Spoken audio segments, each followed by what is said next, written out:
ይህ ቻናል በ60 ቀናት ውስጥ የዩቲዩብን ህግ አሟልቶ ለስኬት የበቃው በአጋጣሚ ወይም በእድል ከመሰላችሁ በፍጹም ከጀርባው እጅግ አስገራሚ የሆኑ ስልታዊ ውሳኔዎችና የአመታት ውድቀቶች ያስገኙት ትልቅ እውቀት አለ። የዛሬው ቪዲዮአችን ይህ ቻናል በሁለት ወር ውስጥ እንዴት ሞኔታይዝ ሊሆን እንደቻለና እናንተም ለቻናላችሁ ልትጠቀሙባቸው የምትችሉትን ድብቅ የአልጎሪዝም ሚስጥሮች በጥልቀት የማብራራላችሁ ይሆናል። ይህንን ስትሰሙ ምናልባት ልትገረሙ ትችላላችሁ። ብዙ ዩቲዩበሮች ፈጽሞ የማያውቁት ነገር ግን የአልጎሪዝም ባለሙያዎች የሚጠቀሙበት አንድ ትልቅ የቴክኒክ ሚስጥር አለ። እድሉን አግኝታችሁ በኢንተርኔት ዓለም ላይ ጥቂት ዞር ብትሉ ዩቲዩብ ቻናል ከፍቶ በአጭር ጊዜ ውስጥ ስኬታማ ለመሆን የማይመኝ ሰው ማግኘት እጅግ ከባድ ነው። ማወቅ ያለባችሁ ነገር በአሁን ጊዜ ዩቲዩብ ዝም ብሎ የቪዲዮ መጋዘን አይደለም። ለሚሊዮኖች የፋይናንስ ነፃነትን የሰጠ የዘመናችን ትልቁ የቢዝነስ መስክ ነው። ነገር ግን እውነታው ሌላ ነው። በየቀኑ በሺዎች የሚቆጠሩ አዳዲስ ቻናሎች ቢከፈቱም ከእነዚህ ውስጥ 90% የሚሆኑት የመጀመሪያውን 6 ወር ሳይደፍኑ ተስፋ ቆርጠው ያቆማሉ። ቻናልን ሞኔታይዝ አድርጎ ገንዘብ መስራት መጀመር ለብዙዎች አመታትን የሚጠይቅ እጅግ አስቸጋሪ የቤት ስራ ነው። የዚህን ቻናል እውነተኛ ስኬት ለመረዳት የጊዜን ሰሌዳ ወደ ኋላ ወደ 5 አመታት ገደማ ብንመልሰው የሚገርሙ እውነታዎችን እናገኛለን። እኔ ዩቲዩብን የጀመርኩት ከዛሬ 5 አመት በፊት ነበር። በነዛ ጊዜያት ውስጥ ወደ 3 የሚጠጉ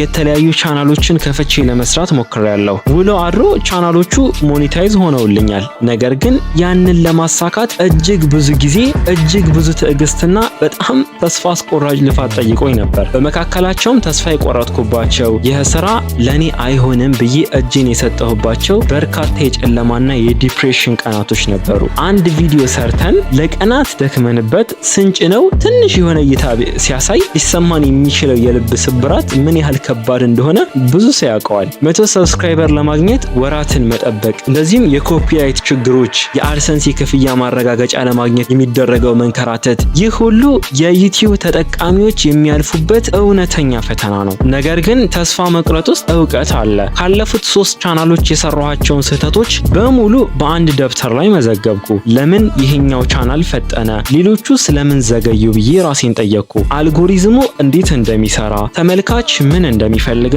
ቪዲዮዎቹን እንዴት ማዘጋጀት እንዳለብኝ ካጠናሁ በኋላ የመጨረሻውንና የተስተካከለውን ቻናሌን ለመክፈት ወሰንኩ። ስሙንም ፎአኒ ኬር አልኩት። ይህ ቻናል ሲከፈት ግን ካለፈው የተለየ እጅግ በሚያስደነግጥ ስትራቴጂካዊ ስልት ነበር የጀመረው። ስለዚህ ቻናል ስኬት ዝርዝር ከመግባታችን በፊት መጀመሪያ የዩቲዩብ አልጎሪዝም እንዴት እንደሚሰራ በአጭሩ ልንገራችሁ። ብዙ ሰዎች አልጎሪዝሙን እንደ ጠላት ወይም ደግሞ እንደ ኮምፒውተር ክፉ ፕሮግራም አድርገው ያስቡታል። ነገር ግን አልጎሪዝሙ በጣም ቀላል ነው። እሱ የሚከተለው ሰዎችን እንጂ ኮዶችን አይደለም። አልጎሪዝሙ በሁለት ዋና ነገሮች ላይ ይደገፋል። የመጀመሪያው CTR ክሊክ ስሮ ሬት ወይም ደግሞ የመጫን ፍጥነት ይባላል። ይህ ማለት ዩቲዩብ ቪዲዮዎችን ለ100 ሰዎች ሲያሳይ ስንቶቹ ሰዎች ተጭነው አዩት የሚለው ነው። ይህንን የሚወስነው የምንጠቀመው ታብኒልና የምንጠቀመው የቪዲዮ ርዕስ ነው። ሁለተኛውና ከሁሉም በላይ ወሳኙ ነገር AVD አቨሬጅ ቪው ዱሬሽን ወይም ቪዲዮ የታየበት አማካኝ ሰዓት ይባላል። ይህ ማለት አንድ ሰው ቪዲዮውን ከከፈተ በኋላ ለስንት ደቂቃ ተመለከተው የሚለው ነው። አንድ ሰው የእናንተን ቪዲዮ ለረጅም ደቂቃ ከተመለከተ ዩቲዩብ ቪዲዮውን ጥሩ ቪዲዮ ነው ብሎ ስለሚገምት ለሌሎች በሚሊዮን ለሚቆጠሩ ሰዎች በነፃ ያስተዋውቀዋል ማለት ነው። ካለፉት 3 ቻናሎች የተማርኩት ትልቁ ስህተት ይህንን አልጎሪዝም ካለመረዳት የመነጨ ነበር። መጀመሪያ እይታ ላይ ወይም ደግሞ የማገኘው ቪው ላይ ብቻ ነበር ማተኩረው። አሁን ግን ተመልካቾችን በቪዲዮ ውስጥ የማቆየት ጥበብ ላይ ትኩረት ማድረግ ጀመርኩ። እናንተ ቻናል ለመክፈት ስታስቡም ሆነ ስትከፍቱ መጀመሪያ መወሰን ያለባችሁ ነገር ኒች ነው። ለምሳሌ የምግብ ቻናል፣ የቴክኖሎጂ፣ የኮሜዲ ወይስ የታሪክ ቻናል ነው የምትሰሩት? ይህ ኒች ይባላል ወይም ደግሞ ጠባብ መስክ ይባላል። ብዙ ሰዎች የሚሰሩትን ነገር ሳይለዩ ሁሉንም ነገር በአንድ ላይ ይለቃሉ። ዛሬ የሙዚቃ ቪዲዮ፣ ነገ የስፖርት ዜና፣ ከነገ ወዲያ ደግሞ የምግብ አሰራር ይለቃሉ። ይህ አልጎሪዝሙን ግራ ያጋባዋል። ቻናሉን ለማን እንደሚያስተዋውቅለትም አያውቅም። እኔ ለፎአኒ ኬር የመረጥኩት መስክ ቴክኖሎጂ ላይና የኦንላይን የስራ እድሎች ላይ ነበር። ይህ መስክ በአሁን ጊዜ እጅግ ከፍተኛ ፍላጎት ያለውና በዓለም አቀፍ ደረጃ ከፍተኛ ሲፒኤም የሚባለው ለ1000 እይታ የሚከፍለው። በአሁን ጊዜ ወጣቱ በሙሉ በስልኩ ወይም በኮምፒውተሩ ተጠቅሞ እንዴት ተጨማሪ ገቢ ማግኘት እንደሚችል መረጃ ይፈልጋል። ስለዚህ እኔ የመረጥኩት መስክ ሰፊ ተመልካች ያለው ተፈላጊና እኔም በቂ እውቀትና ልምድ ያለኝ ዘርፍ ነበር። መስኩን መምረጥ ግን የስራው መጀመሪያ ብቻ ነበር። አብዛኛው ሰው ቻናል ሲከፍት የመጀመሪያው ቀን ላይ ቪዲዮ ለመጫን ይቸኩላል። እኔ ግን ቻናሉን ከፈትኩ፣ ስሙንም ፎኒኬር አልኩት። ነገር ግን ለአንድ ሙሉ ወር ምንም አይነት ቪዲዮ ፖስት አላደረኩም ነበር። አዎ ለአንድ ወር ሙሉ ቻናሉ በዝምታ ተዋጠ። በዚህ የዝምታ ወር ውስጥ ምን አደርግ ነበር ካላችሁኝ የገበያ ጥናት ወይም ደግሞ የስለላ ስራ እሰራ ነበር። በአዲሱ አካውንቴ በምሰራበት ኒሽ ዙሪያ ያሉ ሌሎች ታዋቂ ቻናሎችን ዓለም አቀፍ የሆኑትንም ጨምሮ ሰብስክራይብ ማድረግ ጀመርኩ። ቪዲዮአቸውን በጥልቀት እመለከታለሁ፣ ለኔ የሚጠቅመኝን ነገር እማርበታለሁ፣ ኮሜንት እጽፋለሁ። ይህ ደግሞ ለተሳትፎ ዩቲዩብ እኔ ቡት እንዳልሆንኩ እንዲያቅ፣ ጥሩ ኢንጌጅመንት ያለኝ ሰው እንደሆንኩ እንዲያስብ በጣም በትልቁ ይረዳኛል። ከዛም በኋላ ከሁሉም በላይ ግን በነዛ እኔ በመመለከታቸው ቪዲዮዎች ስር ያሉ የተመልካቾችን ኮሜንቶች በንቃት አነባለሁ። ይህ ትልቅ ሚስጥር ነው። በሌሎች ቻናሎች ኮሜንት ስር የሚያነሷቸውን ቅሬታዎችና ጥያቄዎች በደንብ አጠናሁ። ለምሳሌ ሰዎች የሚሉት ነገር አለ፣ ይህንን ድረገጽ ተጠቀምኩት ግን በአግባቡ ሊሰራልኝ አልቻለም፣ ወይም ደግሞ በኢትዮጵያ ውስጥ ሆነን እንዴት ገንዘብ ማውጣት እንችላለን የሚሉ ጥያቄዎችን በተደጋጋሚ እመለከታለሁ፣ ሌሎችንም ጨምሮ ማለት ነው። እነዚህ ጥያቄዎች ሰዎች እየፈለጓቸው ግን መፍትሄ ያጡባቸው ነገሮች ናቸው።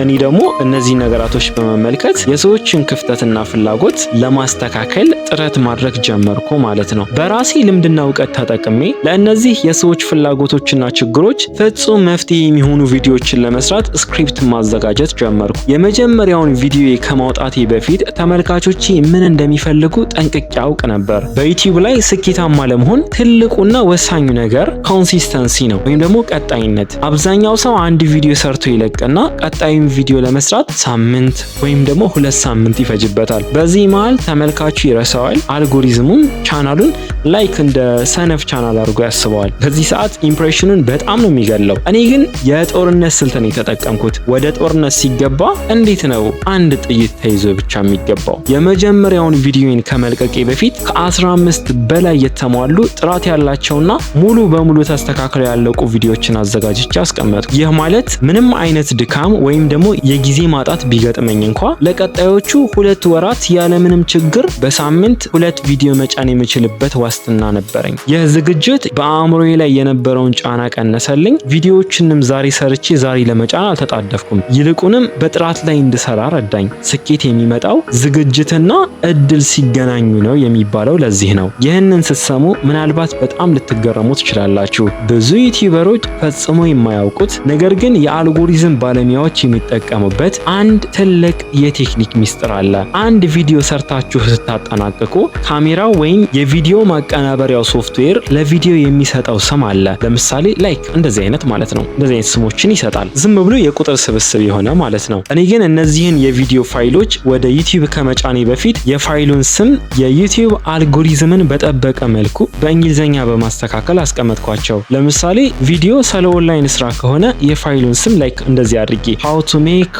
money online in ethiopia.mp4 ይህን ስል በመሃል ስፔስ አይደለም የምጠቀመው፣ የሆነ ሰረዝ ነው የምጠቀመው ማለት ነው። ይህ ለምን ይጠቅማል ካላችሁኝ ዩቲዩብ ቪዲዮን ገና ወደ ዌብሳይቱ መጫን ሲጀምር ቪዲዮ 100% ሳይጫንና ሳይመረመር በፊት የፋይሉን ስም ያነባል። አልጎሪዝሙ የፋይሉን ስም በማንበብ ቪዲዮ ስለምን እንደተሰራ አስቀድሞ ይረዳል። ይህ በቪዲዮ ውስጥ ያለውን ትልቁን ነገር የቪዲዮ ልብ የሚባለውን SEO Search Engine Optimizing በደንብ አድርጎ ያጠናክረዋል። እይታችሁ በአጭር ጊዜ ውስጥ እንዲጨምር የሚያደርግ ድብቅ የኮምፒውተር ሚስጥር ነው ተብሎ ሊወሰድ ይችላል። እስኪ ሌላውን ትልቅ ወታደራዊ የሆነ ስልት ላካፍላችሁ። አብዛኛው ዩቲዩበር ቪዲዮውን ፖስት አድርጎ ሲያጠናቅቅ ወዲያውኑ ፐብሊክ አድርጎ ይለቀዋል። እኔ ግን ቪዲዮዎችን ስጭን የምከተላቸው 3 ቅደም ተከተሎች አሉኝ። አንደኛው ቪዲዮን አንሊስትድ አድርጎ መጫን። ቪዲዮን ስንጭነው ማንም ሰው እንዲያየው አልፈቅድም፣ አንሊስትድ ሆኖ ይጫናል።